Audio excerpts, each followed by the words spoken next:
The Milwaukee Brewers are officially going to the National League Championship Series. We have highlights from the 6-0 win in Denver. And after on and off showers almost all day, we're looking at thunderstorm chances to start off the work week. Dana has your forecast in just a few minutes. This is News 3 at 10.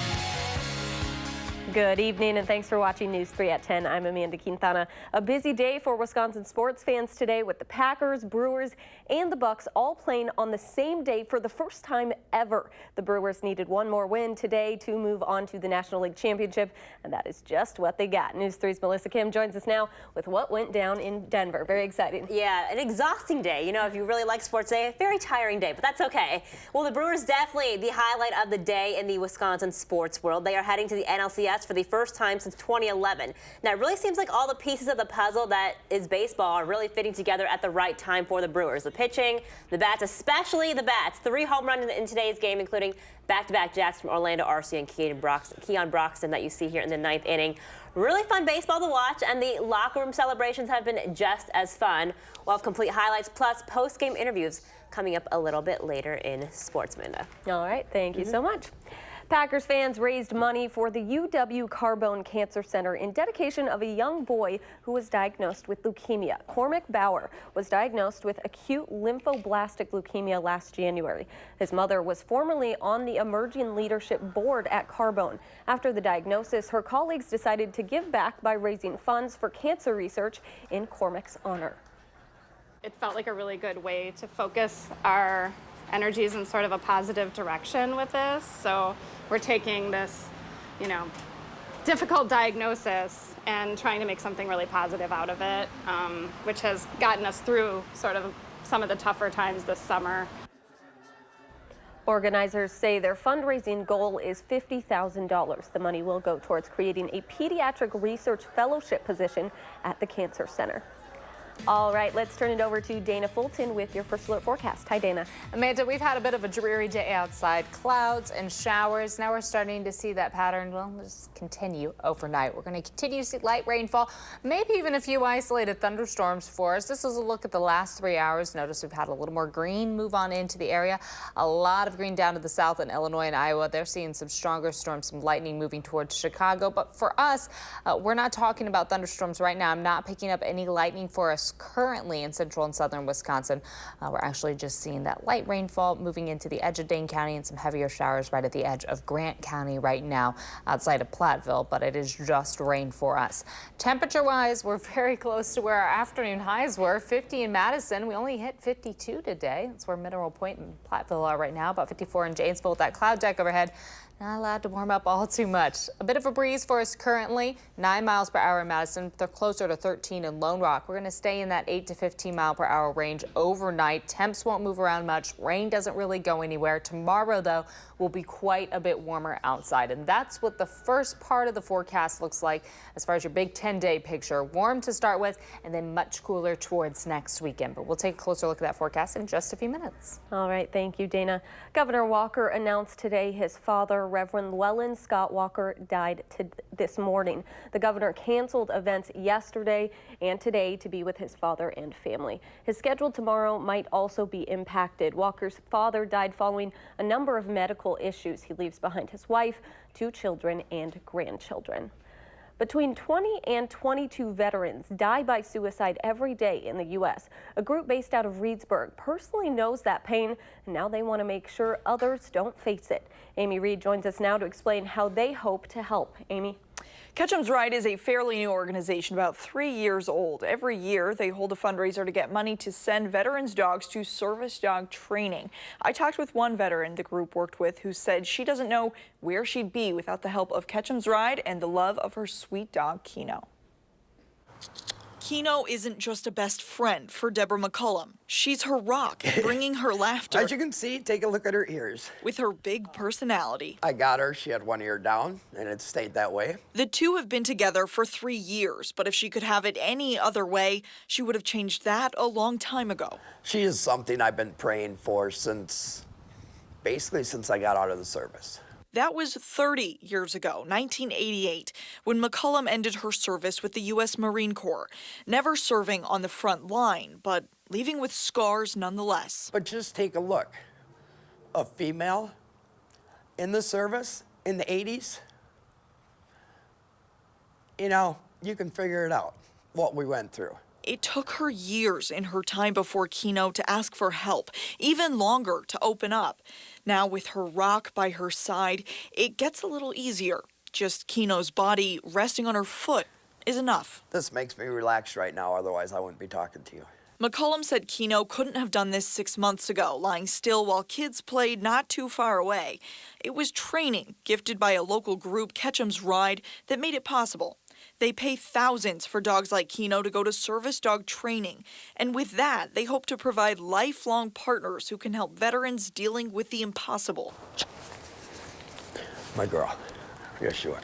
It's something McCollum is grateful for. After serving as a hero herself, she needed one too.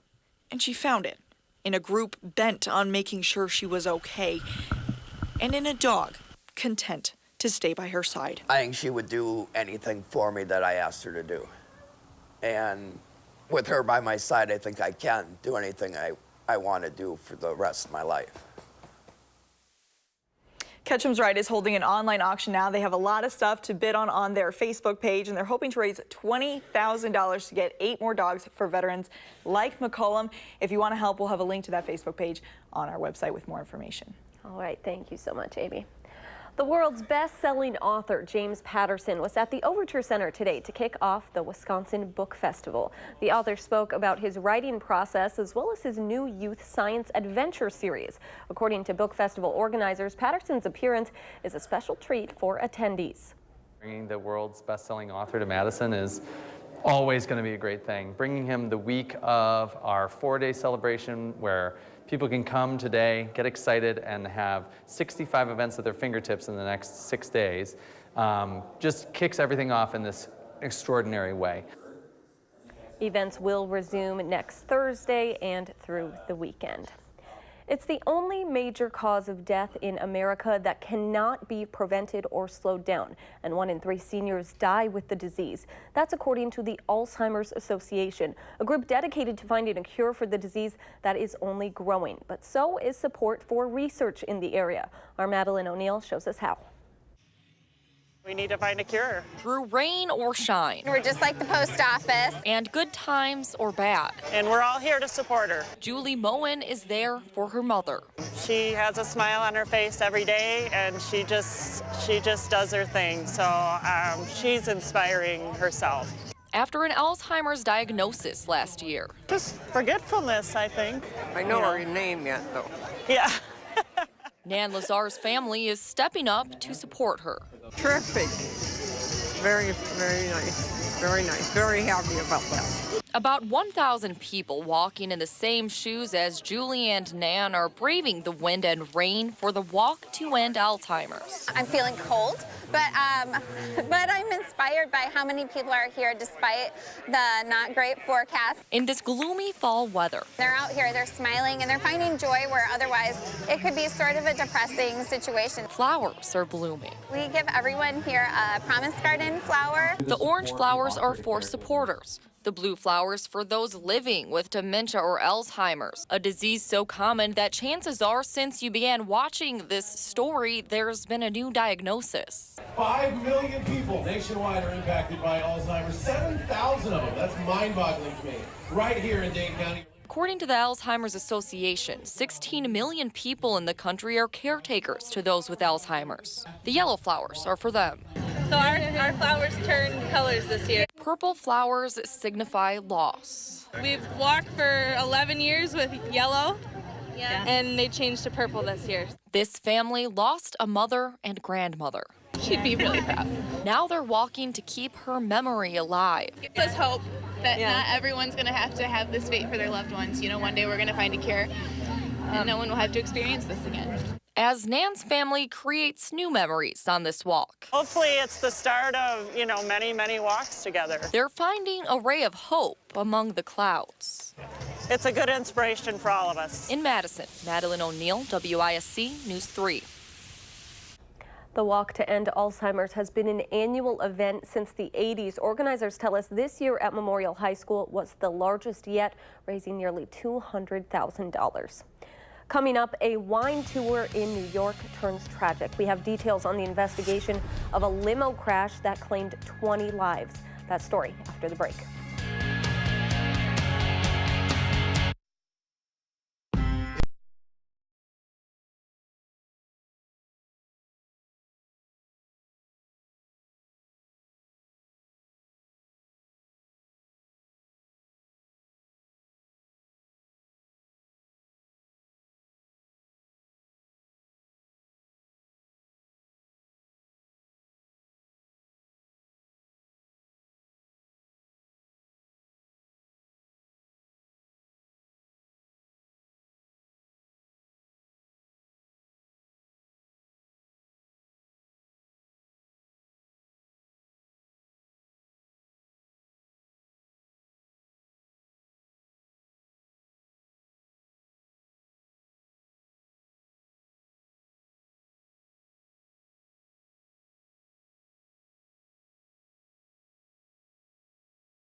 Twenty people are dead after a limousine accident in upstate New York. CBS's Tony DeCobo reports from the scene of the crash in Schoharie.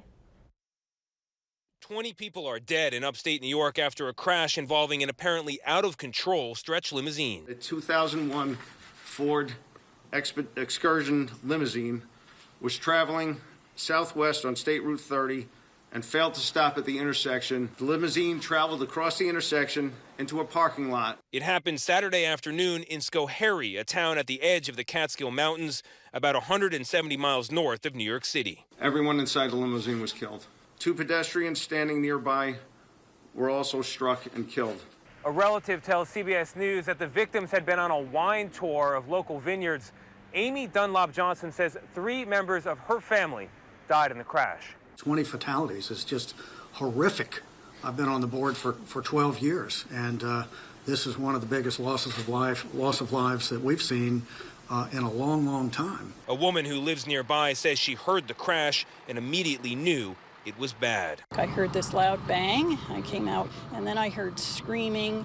I walked up, and I could see this large van, very unusual looking vehicle for out here in Schoharie, in the bushes and really wrecked. The tragedy is being investigated by both the National Transportation Safety Board and New York State Police. Neither agency has speculated as to a possible cause. Tony DeCopel, CBS News, Schoharie, New York. The victims' identities are being withheld pending their autopsy results and notification of their families. All right, let's turn things over to Dana. We still got to keep the umbrellas here. The rain is not going away. Absolutely. It was just outside, still drizzling for us right now in Madison under a cloudy sky. In the last 3 hours, we've actually seen on and off showers moving on through, but now we're starting to get a little more consistent rainfall for us overnight. The heavier showers along the southern edge of the state, but everywhere kind of dealing with a little bit of moisture currently. Again, towards Grant County, that's where we're currently seeing the heaviest rainfall, just south of Platteville. Those showers stretching all the way up into central Wisconsin right now. So far today, we've picked up just about a half an inch to an inch of rain for much of Madison or much of Dane County. Not a major rain day for us. It's just been dreary and kind of consistently showering as this warm front slowly lifts on north, driving the rain in our direction, also driving some very warm air up towards us. So the next several days, it's going to be much warmer outside, and then we are slowly going to see a cool down as we head towards the end of the week as a cold front slides on through. So cloudy overnight. Our temperatures are not going to move around too much. We'll stay in the mid to low 50s and then slowly warm on up as we head into Monday because of that warm front bringing all the warmer air on in. So cloudy showers, a few thunderstorms possible overnight. We get a little bit of a break in the rain late in the morning and early in the afternoon. And then because it is going to be so warm and so humid, we are expecting some stronger thunderstorms to pop up later in the day. Don't really have much of a severe potential for us, but we could see some stronger wind gusts come through in the evening, sliding through, most of it staying to the northwest area of southern Wisconsin, but still could see some showers really anywhere for us later on. Tuesday, also looking at scattered shower potential and the cloud coverage staying with us. Again, that band of heavier showers staying towards the northwest corner of the area, but overall, everywhere could see some showers over the next 24 hours or so, heading towards Monday evening. So keep the umbrella handy unless we're dealing with the thunderstorms. Of course, if there's lightning. Haven't seen any lightning for us downtown. Again, it's just been rainfall for the last several hours. Temperatures today barely breaking that 50-degree mark. About 52 degrees are high, and we're currently sitting a little closer to 50 right now. The humidity is at 96%. It's not going to change much, so we do have the chance to see some patchy fog over the next several hours and early tomorrow morning.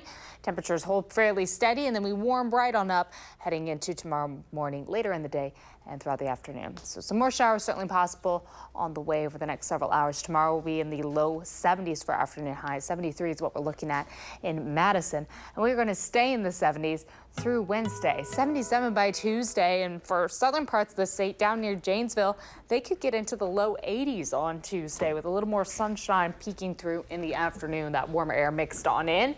And then we have a big cool down on Wednesday as our cold front sweeps on through.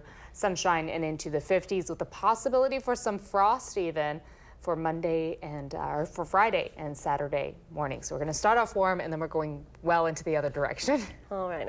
I guess it's not too cold, but you know. Right. Just a little chilly. That's what we're knocking on right now. All right. Thank you, Dana.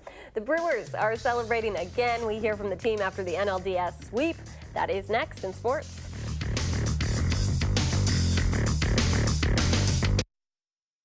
News 3.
Well, the hottest team in Wisconsin in October, the Milwaukee Brewers. They haven't lost a game since September 19th. Tonight going for the sweep of the Rockies in the NLDS. Top of the fourth inning here, Brewers up 1-0. Jesus Aguilar hits that ball deep to left field, solo shot there, 2-0 Brewers. Sixth inning now, the Brew Crew taking advantage of some mistakes on the mound. Scott Oberg throws a wild one. Eric Kratz scampers on home. 4-0 Milwaukee. Ninth inning here now. Just some icing on this beautiful Brewers cake. Back-to-back home runs from Orlando Arcia and then Keon Broxton to make it 6-0 Brewers.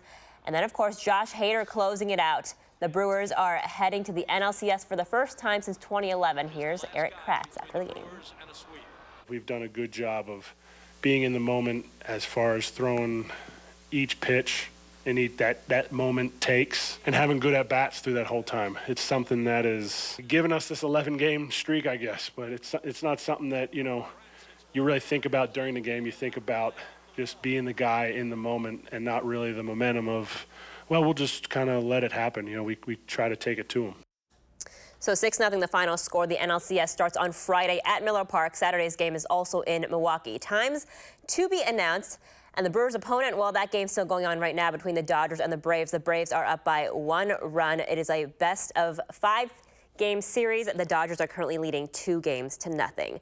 Meanwhile, less fun times for the Packers. It seemed like the defense was finally starting to come together under the new scheme in the Mike Pettin era, but the Lions had other ideas. For starters, Mason Crosby was not really on his A game today.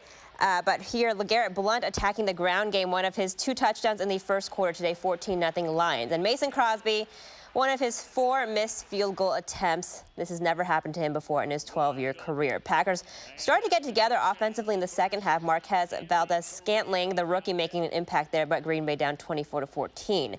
But the bright note in the game, the receivers. Devontae Adams getting one into the end zone as well for a 12-yard touchdown in the fourth quarter. But afterwards, a deflated locker room, especially Mason Crosby. It's disappointing. I mean, they laid it all on the line. This team lays it on the line, and it's my job to knock those through, and I didn't come through today. We missed field goals, obviously, and had a turnover on the 1-yard line. You put all that together, that's a lot of points we gave them. I got to play better. The first half, second half got into the groove, but myself and our offense got to put together a full game one of these days.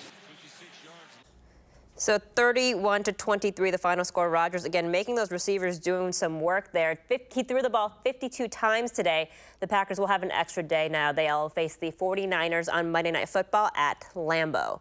The Badgers moving up 1 spot to 15th in this week's AP poll after Wisconsin beat Nebraska last night at Camp Randall. Jay Wilson with a wrap-up of Jonathan Taylor's epic night from the camp.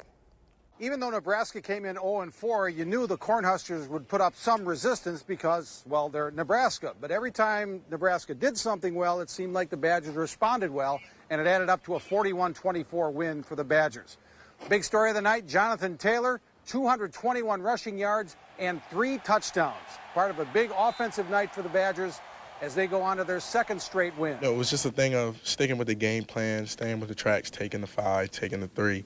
Eventually, one is going to bust, and, it's just up to you then to make it count. Offensively, I thought the line did a heck of a job, and tight ends, and were able to, run the ball, and defensively, we had our moments, but came up with some big plays and stops, and it's a good team win. I think we're going in the right direction. We're going to keep building confidence, and hopefully next game we'll put it all together. So it looks like the Badgers are trending up after 2 pretty good wins at Iowa last week and against Nebraska last night. Next up, the road gets even tougher, literally, as they play at Michigan Saturday evening. At Camp Randall Stadium, Jay Wilson, News 3 Sports. The Badgers men's hockey team in action tonight in an exhibition game against Victoria. Now, this year's squad a little bit on the younger side with 9 freshmen on the roster, but a lot of those guys getting good experience tonight. First period action here at Badgers on the power play. Wyatt Kalnick lighting the lamp. Wisconsin on the board first, 1-0. Then later, Badgers with the advantage again. This time it would be Max Zimmer, the junior forward, hitting the back of the net there. 6 of the 9 freshmen also scoring goals tonight as the Badgers win 8-2 the final. Wisconsin opens the regular season on Friday night against Boston College at the Kohl Center. Puck drops at 7 o'clock. We'll be right back. A power play goal, Badgers lead 2-0. Pretty much.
Showers continuing for us tonight with warmer weather on the way for the next few days. We'll be cool and sunny though by the end of the week.